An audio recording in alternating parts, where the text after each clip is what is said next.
한국이 군사 강국이라고? 예전에 저는 웃으며 고개를 저었습니다. 그럴 리 없다고 단정했죠. 학생들에게도 늘 말했습니다. 방산은 미국이 최고다. 유럽엔 프랑스, 독일 같은 방산 강국들이 버티고 있었고 동아시아? 솔직히 거들떠보지도 않았습니다. 그런데 단 한 나라, 한국. 그 나라는 달랐습니다. 그들은 제가 평생 쌓아온 편견과 확신을 단숨에 무너뜨렸습니다. 그리고 지금 제가 깨달은 진실을 들려드리고자 합니다. 배신을 품격으로 돌려준 한국의 놀라운 외교 철학이 한 미국 교수의 인생을 바꾼 감동적인 이야기 지금 시작합니다. 사연 시작 전 좋아요와 구독으로 한국 방산을 응원해주세요. 저는 미국 텍사스 주립대학교에서 군사정치학을 가르치고 있는 제임스 스펜서 교수입니다. 20년 넘게 국방부와 나토의 자문위원으로 활동하며 수많은 무기 체계와 방산 계약을 분석해왔습니다. 세계 곳곳에서 벌어지는 갈등과 군비 경쟁, 그리고 그 이면에 숨어있는 정치적 이해관계를 매일같이 강의해왔기에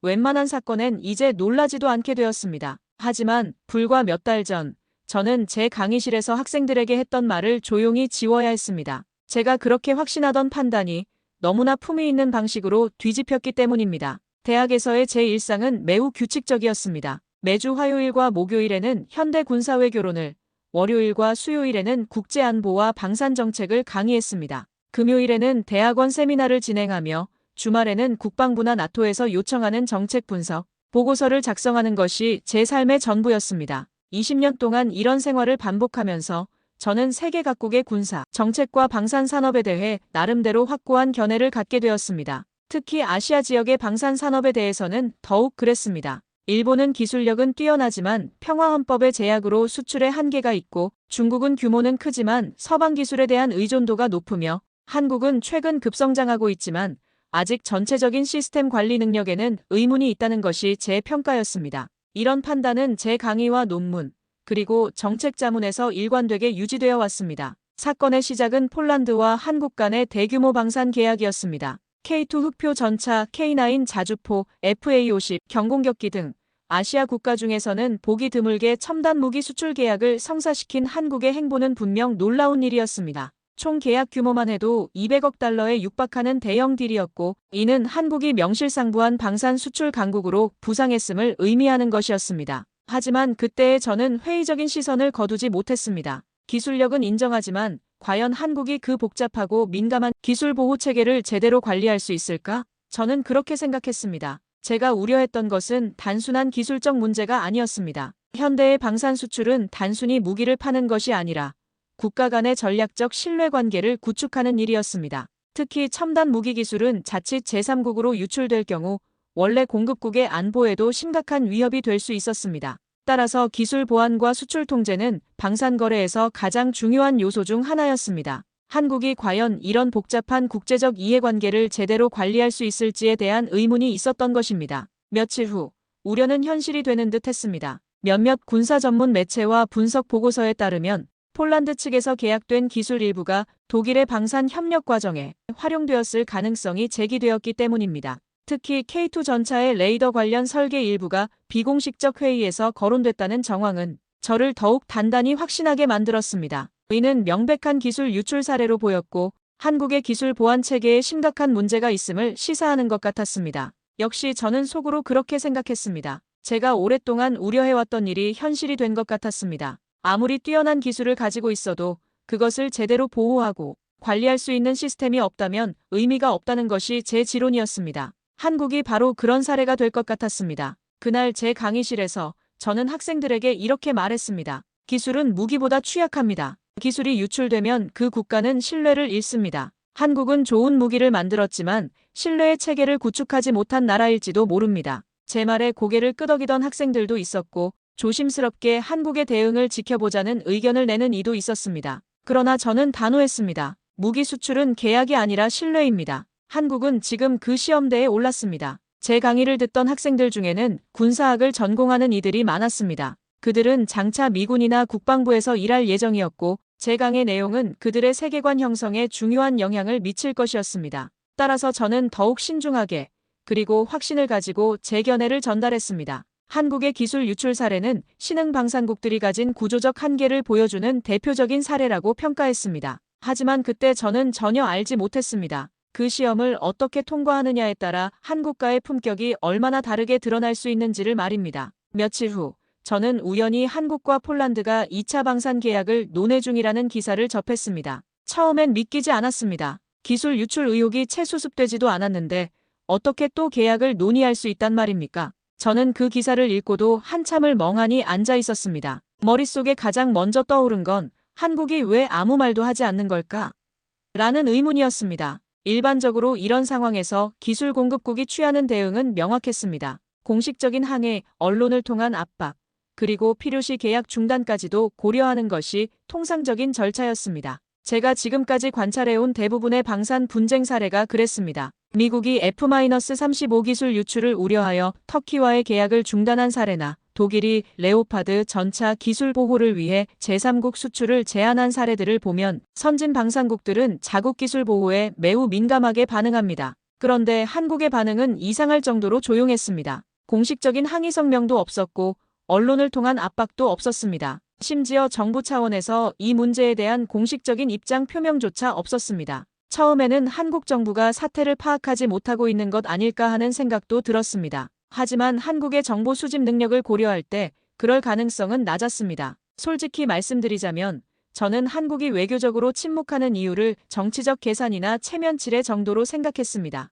기술을 당하고도 강하게 반응하지 못하는 일종의 약함이라 여겼습니다. 신흥 방산국으로서 국제적 이미지를 의식하여 강하게 대응하지 못하는 것이라고 판단했습니다. 하지만 그것은 저의 편협한 시각에서 비롯된 오해였습니다. 곧이어 드러난 한국의 대응은 제가 지금까지 봐왔던 어느 국가의 방식과도 달랐습니다. 한국은 조용히 준비하고 있었습니다. 폴란드와의 2차 계약에서는 완전히 달라진 조건이 논의되고 있었습니다. 기술 보호 조항 강화, 이중 검증 체계, 그리고 양국 공동감시위원회 설립까지 명확한 재발 방지 구조가 포함되어 있었습니다. 게다가 블록체인 기반의 기술 추적 시스템까지 도입을 제안했다는 소식은 제 눈을 의심하게 만들 정도였습니다. 감정적 대응은커녕 이 상황을 기술 신뢰 체계로 도약하는 계기로 만든 것입니다. 더욱 놀라운 것은 이런 시스템들이 하루아침에 만들어진 것이 아니라는 점이었습니다. 한국은 이미 1차 계약 당시부터 이런 상황을 예상하고 대비책을 준비하고 있었던 것 같았습니다. 기술 유출 추적 시스템, 실시간 모니터링 체계, 그리고 위반 시 자동 제재 메커니즘까지 모든 것이 체계적으로 설계되어 있었습니다. 이는 단순한 사후 대응이 아니라 사전에 치밀하게 계획된 전략의 일부였습니다. 그제야 저는 알게 되었습니다. 한국은 이미 1차 계약 이후 폴란드 측의 기술 활용 상황을 면밀히 분석하고 있었습니다. 그리고 이를 굳이 외부에 떠들지 않고 차분히 재협상 테이블로 끌고 와 제도화하고 있었던 겁니다. 이건 분명히 계산된 전략이었습니다. 신뢰를 단순히 말로 요구하는 것이 아니라 구조로 지켜내려는 의지가 엿보였습니다. 한국의 접근 방식은 제가 지금까지 연구해온 어떤 사례와도 달랐습니다. 보통 기술 유출 문제가 발생하면 공급국은 즉각적이고 강력한 대응을 통해 자국의 입장을 명확히 합니다. 이는 다른 잠재적 파트너들에게 경고 메시지를 보내는 동시에 국내 여론을 달래는 효과도 있습니다. 하지만 한국은 정반대의 길을 선택했습니다. 조용하지만 더욱 효과적인 방법으로 문제를 해결하려 했던 것입니다. 이런 대응 방식의 배경에는 한국만의 독특한 전략적 사고가 있는 것 같았습니다. 즉각적인 만족보다는 장기적인 신뢰 구축을, 감정적 대응보다는 시스템적 해결을 선택한 것입니다. 이는 한국이 단순히 무기를 파는 나라가 아니라 장기적인 파트너십을 구축하려는 의도를 가지고 있음을 보여주었습니다. 그 순간 저는 깊은 충격을 받았습니다. 제가 늘 강조하던 서구식의 직설적 접근이 아닌 절제와 실천을 통해 문제를 해결해가는 방식, 한국은 배신 앞에서도 감정에 휘둘리지 않고 오히려 그 상황을 품격 있게 반전시키고 있었습니다. 이는 제가 20년 넘게 연구해온 국제관계 이론으로는 설명하기 어려운 새로운 접근법이었습니다. 더욱 인상적이었던 것은 한국의 이런 대응이 폴란드에게 어떤 영향을 미치고 있는지였습니다. 처음에는 기술 유출에 대해 명확한 해명을 하지 않던 폴란드도 한국의 제안을 받아들이기 시작했습니다. 강압이 아닌 설득, 비난이 아닌 대안 제시를 통해 상대방의 마음을 움직이고 있었던 것입니다. 그날 이후 저는 더 이상 입을 쉽게 열 수 없었습니다. 오히려 스스로에게 조용히 물었습니다. 정말 내가 이 나라를 제대로 알고 있었던 걸까? 20년 넘게 쌓아온 제 지식과 경험이 한순간에 흔들리는 느낌이었습니다. 며칠 뒤 저는 제 강의 자료를 처음부터 다시 열어보기 시작했습니다. 기술 유출의 위험이라는 단원 아래에 있던 한국 관련 사례는 이제 더 이상 그 자리에 둘 수 없다는 걸 느꼈기 때문입니다. 대신 저는 제목을 이렇게 바꾸었습니다. 배신을 품격으로 대응한 국가 한국. 20년 넘게 사용해온 강의 자료를 수정한다는 것은 제게 결코 쉬운 일이 아니었습니다. 그것은 단순히 몇 개의 슬라이드를 바꾸는 것이 아니라 제 학문적 신념 자체를 재검토하는 작업이었습니다. 슬라이드 하나하나를 고쳐나가는 동안 제 마음 한켠엔 묘한 감정이 자리 잡기 시작했습니다. 부끄러움이었을까요? 혹은 경외감이었을까요?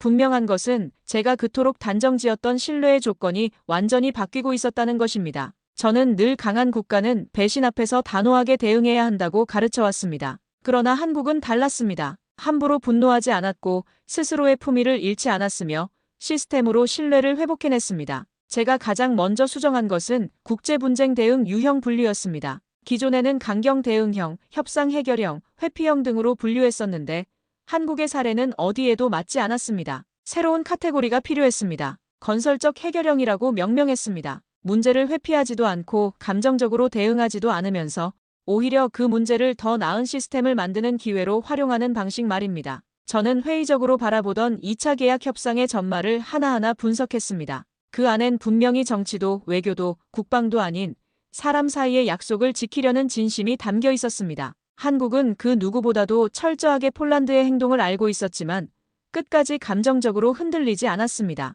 그리고 협상 테이블 위에 내민 것은 신뢰를 위한 설계도였습니다. 이런 대응 방식은 우리가 지금껏 알고 있던 강대국의 모습과는 사뭇 달랐습니다. 한국이 제시한 2차 계약 조건들을 자세히 살펴보면서 저는 그들의 전략적 사고의 깊이에 놀라지 않을 수 없었습니다. 단순히 기술 보호만을 위한 조치가 아니라 양국 간의 장기적인 신뢰관계를 구축하기 위한 종합적인 프레임워크였습니다. 공동감시위원회, 기술 이전 추적 시스템, 정기적인 컴플라이언스 체크, 그리고 위반 시 단계적 제재 메커니즘까지 모든 것이 체계적으로 설계되어 있었습니다. 특히 인상적이었던 것은 블록체인 기반의 기술 추적 시스템이었습니다. 이는 단순히 기술 유출을 방지하는 것을 넘어서 기술의 흐름을 투명하게 만들어 양국 간의 신뢰를 높이는 혁신적인 접근법이었습니다. 기존의 방산 계약에서는 볼 수 없었던 새로운 개념이었습니다. 한국은 4차 산업혁명 기술을 방산 외교에 접목시킨 선구적인 사례를 만들어내고 있었습니다. 그리고 폴란드 측도 그 진심을 느낀 듯 했습니다.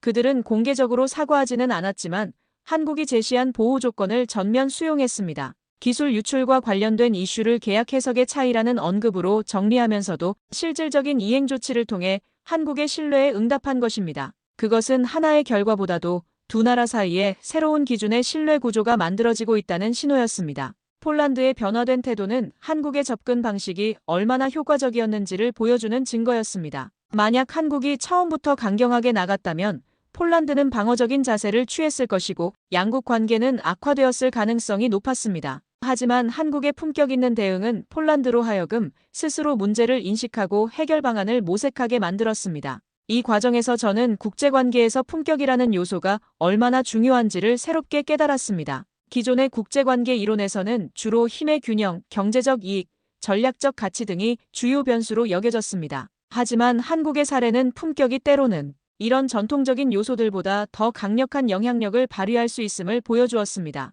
더욱 놀라운 것은 이런 접근 방식이 일회성이 아니라는 점이었습니다. 한국은 다른 방산 수출 계약에서도 비슷한 패턴을 보이고 있었습니다. 인도네시아와의 KF21 공동 개발 프로젝트에서도 이집트와의 K9 자주포 수출 계약에서도 한국은 일관되게 상대방의 입장을 존중하면서도 자국의 이익을 지키는 균형 잡힌 접근을 보여주고 있었습니다. 그렇게 저는 제 강의 슬라이드의 마지막 페이지를 이렇게 바꾸었습니다. 기술은 흘러갈 수 있다. 그러나 신뢰는 설계할 수 있다. 그 문장을 보고 있는 제 자신에게도 묘한 울림이 느껴졌습니다. 20년 넘게 군사정치학을 연구하면서도 놓치고 있었던 중요한 진실을 발견한 기분이었습니다. 한국은 기술이 아니라 그 기술을 지킬 수 있는 국가의 자세를 수출하고 있었습니다. 무기를 파는 것이 아니라 신뢰를 만드는 방법을 전수하고 있었던 것입니다. 이는 전통적인 방산 외교의 패러다임을 완전히 바꾸는 혁신적인 접근법이었습니다. 그날 이후로 저는 제 수업 시간마다 한국의 사례를 꼭 언급하게 되었습니다.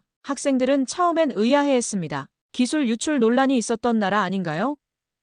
왜 공개적인 항의도 하지 않았죠? 그런 질문이 나올 때마다 저는 조용히 고개를 끄덕이며 대답했습니다. 이런 질문들은 사실 제가 처음에 가졌던 의문과 정확히 같은 것들이었습니다. 따라서 저는 학생들의 반응을 충분히 이해할 수 있었고 더욱 신중하게 설명해야 할 필요성을 느꼈습니다. 맞습니다. 기술은 유출되었고 폴란드는 계약의 정신을 어겼을 가능성이 높습니다. 그런데 여러분, 한국은 그 사실을 알고도 함부로 폴란드를 몰아세우지 않았습니다. 대신에 철저한 제도적 대응을 준비했고 결과적으로 폴란드는 이를 전면 수용했죠.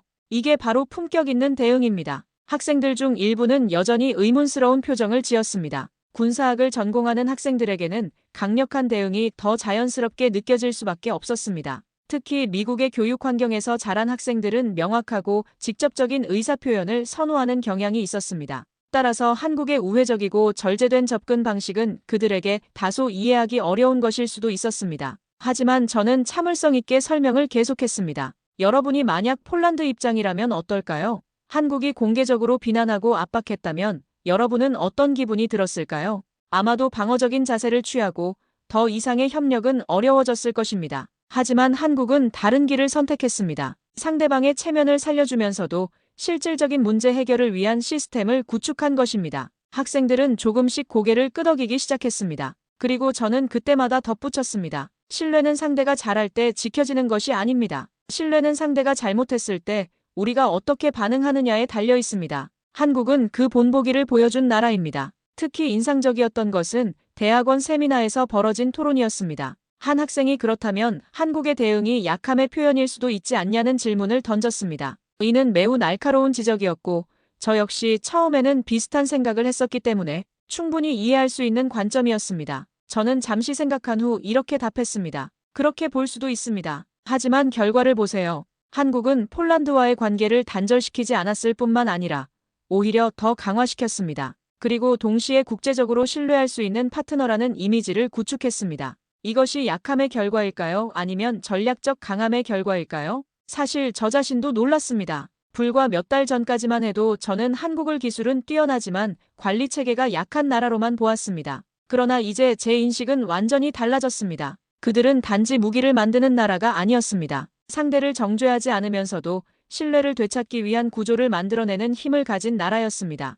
그리고 그 힘은 단순한 방산 기술에서 나오는 것이 아니라 사람과 사람 사이의 관계를 국가 간 신뢰로 승화시키는 정치적 성숙에서 나왔습니다. 저는 수많은 강대국들이 감정과 이익에 흔들리는 모습을 보아왔기에 한국의 이런 절제와 전략이 얼마나 놀라운 것인지 더욱 뼈저리게 느낄 수 있었습니다. 수업 중에는 종종 다른 나라들의 사례와 비교하는 시간도 가졌습니다. 러시아가 우크라이나 전쟁 중에 보인 대응, 중국이 대만 문제에서 보이는 강경한 자세, 심지어 미국이 때로 보이는 일방적인 접근 방식까지 다양한 사례들을 한국의 접근법과 대조해 보았습니다. 그 과정에서 학생들은 점점 한국의 방식이 얼마나 독특하고 효과적인지를 이해하기 시작했습니다. 어느 날 한 학생이 제게 물었습니다. 교수님, 그럼 한국은 왜 그렇게 조용히 대응했을까요?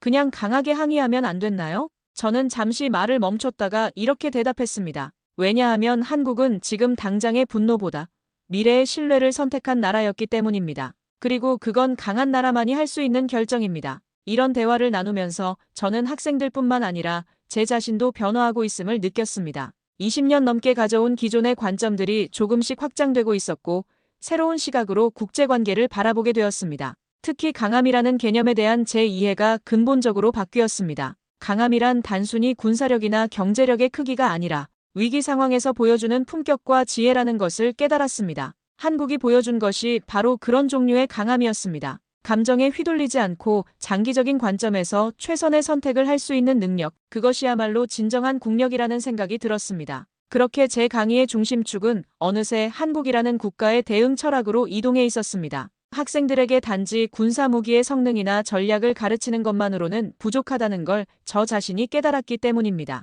저는 이제 한국과 폴란드의 2차 계약 과정을 정치적 신뢰 회복 모델로 소개합니다. 그 안에는 단순히 기술 계약을 넘어선 외교, 심리, 전략, 그리고 인간관계의 모든 것이 담겨 있었기 때문입니다. 제가 새롭게 만든 강의 모듈의 제목은 21세기 방산 외교의 새로운 패러다임이었습니다. 이 모듈에서는 전통적인 방산 거래가 단순한 무기 판매에서 벗어나 어떻게 장기적인 전략적 파트너십으로 발전할 수 있는지를 다루었습니다. 한국의 사례는 이런 변화를 가장 잘 보여주는 사례 연구였습니다. 그리고 무엇보다도 놀라웠던 건 이 모든 과정이 조용히 진행됐다는 점입니다. 한국은 외교적 갈등을 언론을 통해 부각시키지 않았습니다. 당장 대중의 분노를 자극할 수도 있었고 국제 여론을 통해 폴란드를 압박할 수도 있었지만 그렇게 하지 않았습니다. 그 대신 한국은 정교한 시스템과 제도적 조건을 통해 신뢰를 다시 설계하고 있었습니다. 저는 그 점이 참으로 인상 깊었습니다. 이런 접근 방식은 현대 정보화 시대의 특성을 매우 잘 이해한 전략이기도 했습니다.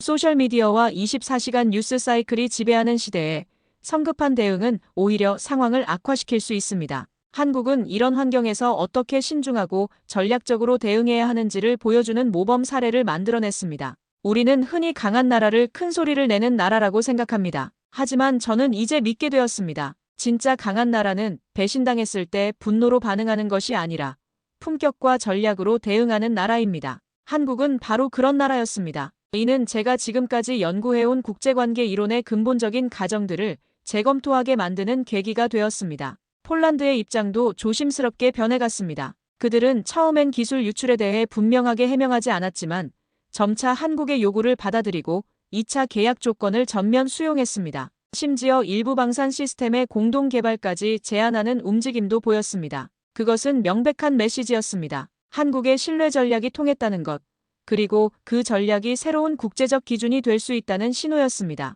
더욱 흥미로운 것은 이런 변화가 폴란드 내부에서 어떻게 받아들여지고 있는지였습니다. 폴란드 정부 관계자들과 방산업계 인사들이 한국의 대응 방식에 대해 긍정적으로 평가하기 시작했다는 소식이 들려왔습니다. 한국은 진정한 파트너다, 신뢰할 수 있는 협력국이다라는 평가가 나오고 있었습니다. 이는 한국의 전략이 단순히 문제를 해결하는 것을 넘어서 브랜드 가치를 높이는 효과까지 거두고 있음을 의미했습니다. 그때 저는 문득 제 옛 기억을 떠올렸습니다. 10여 년 전 중동의 한 국가에서 기술 협상이 결렬되며 양국 관계가 단절된 사건이 있었습니다. 그때 양측 모두 공개 비판과 감정적 대응으로 돌이킬 수 없는 틈을 만들었습니다. 결국 그 갈등은 몇 년간 지속되었고 양국 모두에게 경제적, 정치적 손실을 가져다 주었습니다. 그에 비하면 한국의 방식은 너무나 다르면서도 너무나 강력했습니다. 갈등을 키우지 않고도 관계의 주도권을 쥐는 법. 저는 그걸 처음으로 한국에게 배웠습니다. 제 강의를 듣는 학생들 중에는 미래의 외교관이나 국방 관련 공무원이 되려는 이들이 많았습니다. 그들에게 한국의 사례는 단순한 학술적 관심을 넘어서 실무에서 활용할 수 있는 구체적인 모델이 되었습니다. 어떻게 하면 갈등 상황에서 품격을 잃지 않으면서도 실익을 확보할 수 있는가라는 것은 모든 외교관들이 고민하는 영원한 과제였기 때문입니다. 한 학생은 한국의 방식을 다른 분야에도 적용할 수 있을까요? 라는 질문을 던졌습니다. 이는 매우 통찰력 있는 질문이었습니다. 실제로 한국의 접근 방식은 방산 분야뿐만 아니라 무역 분쟁, 영토 갈등, 심지어 기업 간 경쟁에서도 응용할 수 있는 원리들을 담고 있었습니다. 감정보다는 이성을, 단기적 이익보다는 장기적 관계를, 대립보다는 협력을 선택하는 것. 이런 원칙들은 보편적인 적용 가능성을 가지고 있었습니다. 어느 날 수업이 끝나고 남은 한 학생이 저를 조용히 찾아와 말했습니다. 교수님, 한국은 기술을 파는 나라가 아니라 믿음을 만드는 나라였네요. 그 말을 듣는 순간 저는 조용히 고개를 끄덕였습니다. 그래, 나도 이제 알았어. 기술보다 중요한 건 결국 그 기술을 누구와 공유할 수 있는가야. 그리고 지금 한국은 그 답을 세계에 보여주고 있지. 그 학생의 말은 제가 몇 달간 고민해온 모든 것을 한 문장으로 정리해 주었습니다. 한국이 세계 방산 시장에서 성공하고 있는 진짜 이유는 단순히 뛰어난 기술력 때문이 아니었습니다. 그보다는 그 기술을 바탕으로 신뢰할 수 있는 관계를 구축하는 능력, 그것이야말로 한국의 진정한 경쟁력이었습니다. 며칠 뒤, 저는 제 강의실 칠판에 한 문장을 적어두었습니다. 신뢰는 기술보다 강하다. 수업을 시작하기 전 이 문장을 읽고 학생들 대부분이 고개를 갸우뚱했습니다. 하지만 저는 서두르지 않았습니다. 이제는 압니다. 누군가의 생각을 바꾸기 위해선 설명보다 기다림이 먼저라는 것을요. 20년 넘게 강단에 선 경험이 저에게 가르쳐준 가장 중요한 교훈 중 하나였습니다. 그날 수업의 주제는 국가 간의 상호 신뢰가 군사 전략에 미치는 영향이었습니다. 이전 같았으면 저는 나토 체계나 미일 군사동맹의 예를 들었을 겁니다. 콜드워 시절의 상호 확증 파괴 이론이나 걸프전에서 보여준 다국적군의 협력 사례 같은 것들 말입니다. 하지만 그날 저는 오직 한국과 폴란드의 사례로 수업을 이끌었습니다. 이는 제 강의 스타일에 있어서도 상당한 변화였습니다. 여러분, 한국은 방산계약 1차 때 기술을 당했습니다. 그걸 모르지 않았어요. 그런데도 그들은 상대를 외교적 언어로 몰아세우지 않았습니다. 대신 그들은 다음 협상에서 더욱 강력한 시스템을 내밀었습니다. 이게 바로 전략입니다. 이게 바로 국력입니다. 학생들은 진지한 표정으로 메모를 하기 시작했습니다. 평소보다 훨씬 집중하는 모습이었습니다. 아마도 제가 이전과는 다른 확신에 찬 어조로 말하고 있었기 때문일 것입니다. 저는 다시 말을 이었습니다. 우리는 흔히 계약이 곧 신뢰라고 생각합니다. 하지만 아닙니다. 신뢰는 계약이 지켜지지 않았을 때 어떤 대응을 하느냐로 증명되는 겁니다. 한국은 감정 대신 구조를 선택했고 비난 대신 대안을 냈습니다. 그렇게 신뢰를 다시 쌓았죠. 이때 교실 뒤편에서 한 학생이 손을 들었습니다. 평소 수업에 적극적으로 참여하는 마이클이었습니다. 교수님, 하지만 그런 대응이 약하다고 볼 수도 있지 않나요? 확실한 제재나 경고 없이는 상대방이 같은 실수를 반복할 수도 있잖아요. 좋은 질문이었습니다. 저는 잠시 생각한 후 답했습니다. 마이클, 그렇게 생각할 수도 있어. 하지만 결과를 봐. 폴란드는 한국이 제시한 모든 조건을 받아들였고 심지어 추가적인 협력까지 제안하고 있어. 만약 한국이 처음부터 강경하게 나갔다면 이런 결과가 나왔을까? 오히려 관계가 악화되고 신뢰가 더 무너졌을 가능성이 높지 않을까? 그 순간 제자 중 한 명이 손을 들고 물었습니다. 교수님, 한국이 그렇게 대응할 수 있었던 이유는 뭘까요? 그냥 참은 건가요? 저는 잠시 말을 멈추었습니다. 그리고 천천히 대답했습니다. 그건 아마도 한국이 겪어온 역사 때문일 겁니다. 수많은 외세의 간섭과 전쟁, 그리고 분단의 고통을 겪으면서도 끝내 꺾이지 않았던 그들의 생존 방식, 감정을 지키되 제도를 선택하는 지혜. 저는 그걸 이번 방산 사건에서 처음으로 느꼈습니다. 실제로 제가 한국의 역사를 다시 공부해본 결과 이런 대응 방식이 결코 우연이 아님을 알 수 있었습니다. 일제강점기, 한국전쟁, 군사독재, 민주화 과정을 거치면서 한국은 극한의 갈등과 대립을 경험했습니다. 그 과정에서 감정적 대응이 얼마나 파괴적인 결과를 가져올 수 있는지를 뼈저리게 깨달았을 것입니다. 그리고 그런 경험이 현재의 성숙한 외교 철학으로 이어진 것 같았습니다. 학생들은 그제야 고개를 끄덕였습니다. 누군가는 조용히 대단하네요 라고 속삭이기도 했습니다. 교실의 분위기가 한국에 대한 새로운 이해와 존경으로 바뀌는 것을 느낄 수 있었습니다. 이는 단순히 하나의 국가에 대한 평가를 바꾸는 것을 넘어서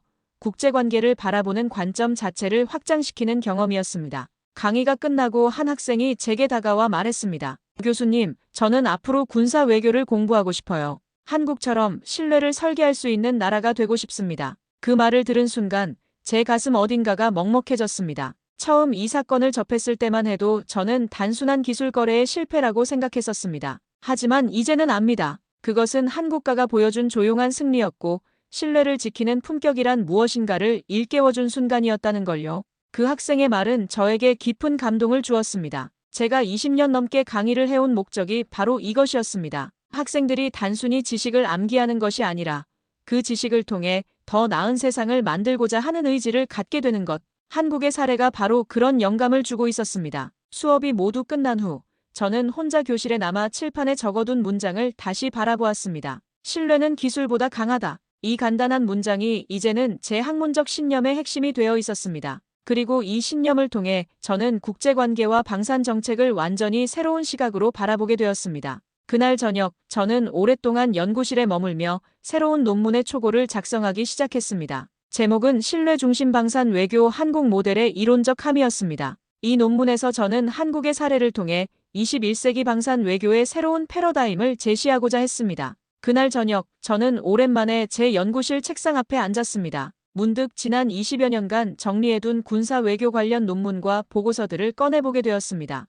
서가를 가득 채운 수백 권의 책들과 논문들, 그리고 제가 직접 작성한 정책 분석 보고서들을 훑어보면서 이상한 기분이 들었습니다. 그런데 이상하게도 그중 단 하나도 신뢰를 중심으로 다룬 글은 없었습니다. 모두가 기술의 우위, 전략적 배치, 군비 확장만을 말하고 있었습니다. 저는 그런 분석 속에서 평생을 보냈습니다. 책장에서 꺼낸 제 대표작 중 하나인 21세기 군사동맹의 변화와 전망이라는 논문을 다시 읽어보았습니다. 2015년에 발표한 이 논문은 당시 학계에서 상당한 주목을 받았고 나토 정책 결정에도 일정 부분 영향을 미쳤던 연구였습니다. 하지만 지금 다시 읽어보니 전체 200페이지 중에서 신뢰라는 단어가 등장하는 횟수는 고작 3번뿐이었습니다. 그마저도 부차적인 언급에 불과했습니다. 대신 그 논문은 군사력 비교, 경제적 기여도, 지정학적 가치 등 정량적이고 물리적인 요소들로 가득했습니다. 물론 그런 요소들이 중요하지 않다는 것은 아닙니다. 하지만 한국의 사례를 통해 제가 깨달은 것은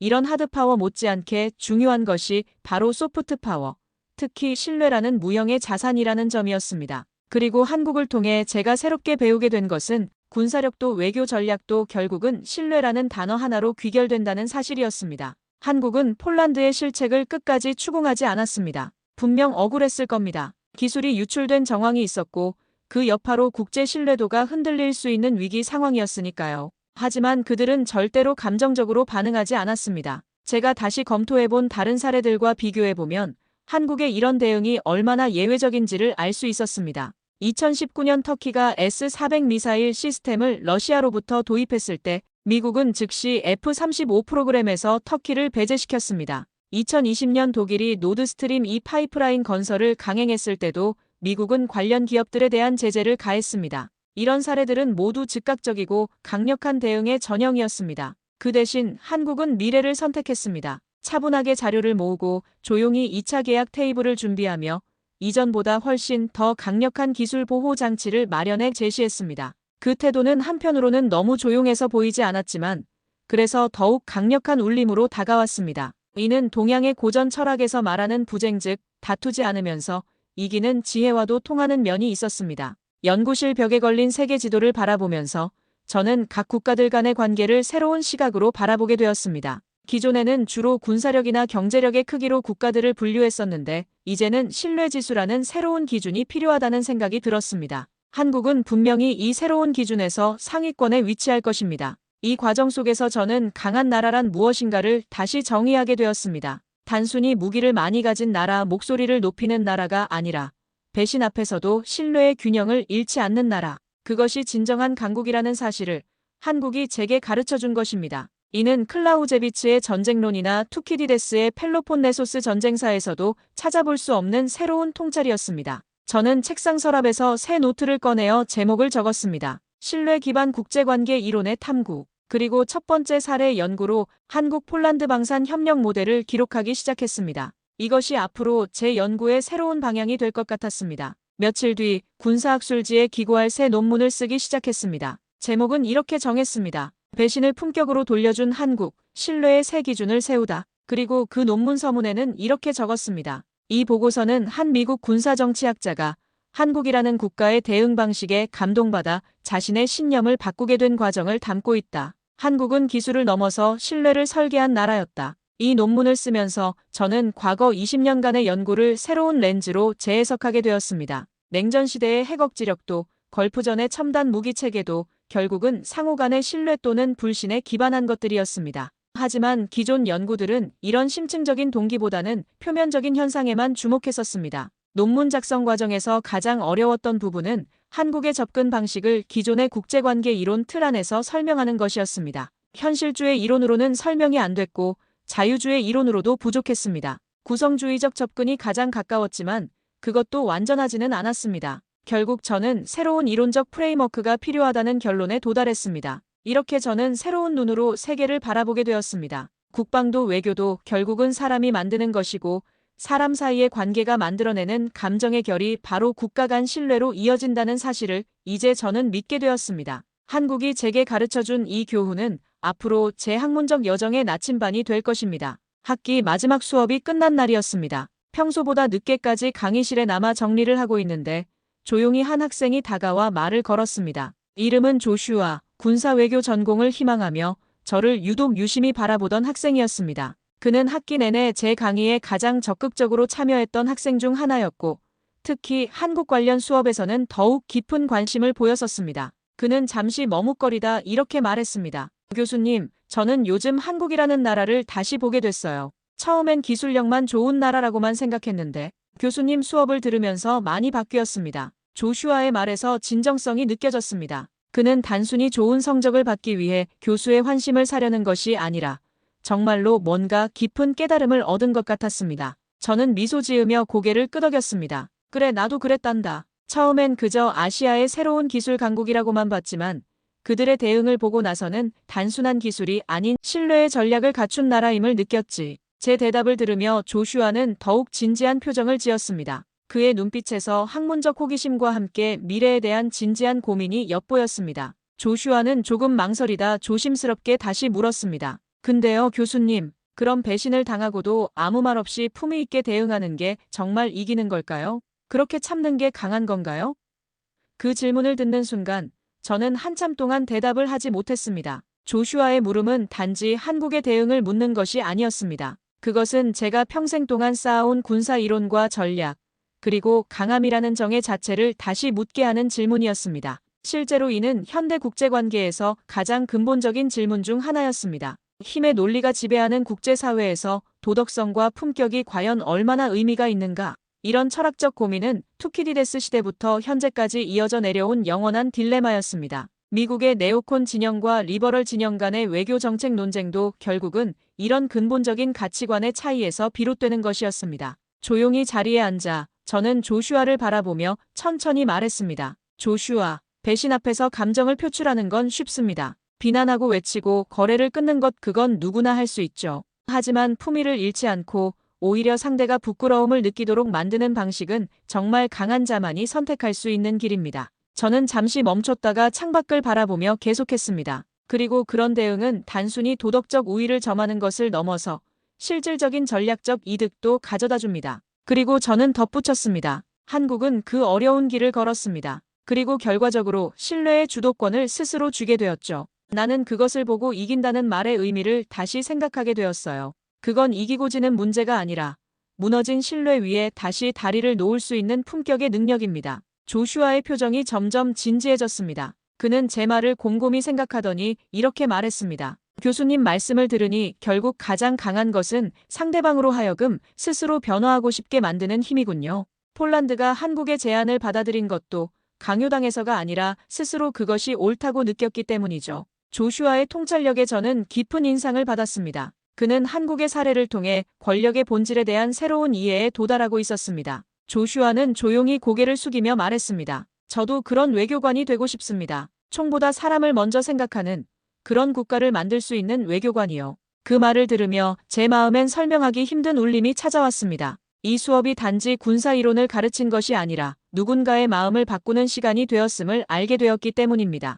교육자로서 20년 넘게 살아오면서 저는 수많은 학생들을 만났습니다. 하지만 진정으로 세상을 바꾸고자 하는 의지를 가진 학생을 만나는 것은 드문 일이었습니다. 조슈아는 그런 학생 중 하나였고 한국의 사례가 그에게 영감을 준 것을 보면서 저는 깊은 보람을 느꼈습니다. 조슈아, 그런 꿈을 가진 내가 자랑스럽구나. 그리고 한국이 보여준 길이 너에게 영감을 줬다니 기쁘구나. 저는 진심으로 말했습니다. 앞으로 내가 외교관이 되어 세계 평화에 기여할 날을 기대할게. 그리고 그때 한국에서 배운 교훈을 잊지 말길 바란다. 진정한 강함은 상대를 굴복시키는 것이 아니라 상대와 함께 더 나은 미래를 만들어가는 것이라는 걸 말입니다. 그날 강의실을 나오며 저는 문득 하늘을 올려다보았습니다. 텍사스의 넓은 하늘이 유독 맑게 느껴졌습니다. 그리고 속으로 이렇게 말했습니다. 한국, 당신이 가르쳐준 건 무기의 힘이 아니라 그 너머에 있는 신뢰의 품격이었습니다. 감사합니다. 덕분에 제 강의도 제 인생도 바뀌었습니다.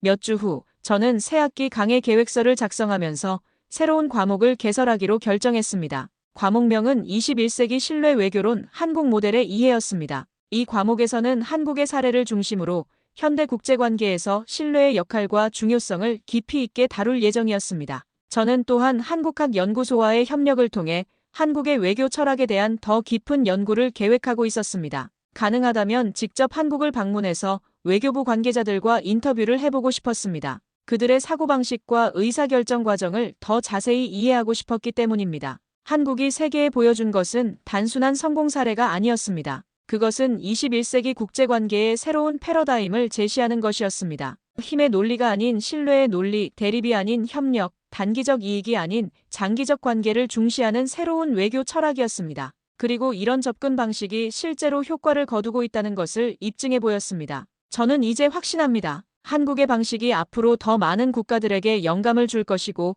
궁극적으로는 더 평화롭고 신뢰할 수 있는 세계를 만드는 데 기여할 것입니다. 그리고 제가 그런 변화의 작은 일부가 될 수 있어서 영광입니다. 오늘 사연에 대한 여러분의 생각을 댓글로 남겨주세요. 감동문클에서는 여러분의 소중한 마음을 모아 사연 주인공들에게 전해드리고 있습니다. 여러분 주변에 감동적이거나 재미있는 실제 사연들을 제보받고 있으니 언제든 저희 공식 메일로 제보해주세요. 오늘 들려드린 사연에 공감하셨다면 구독과 좋아요 눌러주시고 주변 분들과도 공유해주세요. 여러분의 작은 관심과 응원이 더욱 좋은 콘텐츠를 만드는데 큰 힘이 됩니다. 오늘도 여러분의 하루의 작은 즐거움이라도 되었기를 바라며 지금까지 감동뭉클이었습니다. 끝까지 시청해주셔서 감사합니다. 다음에 더 감동적인 사연으로 찾아뵙겠습니다.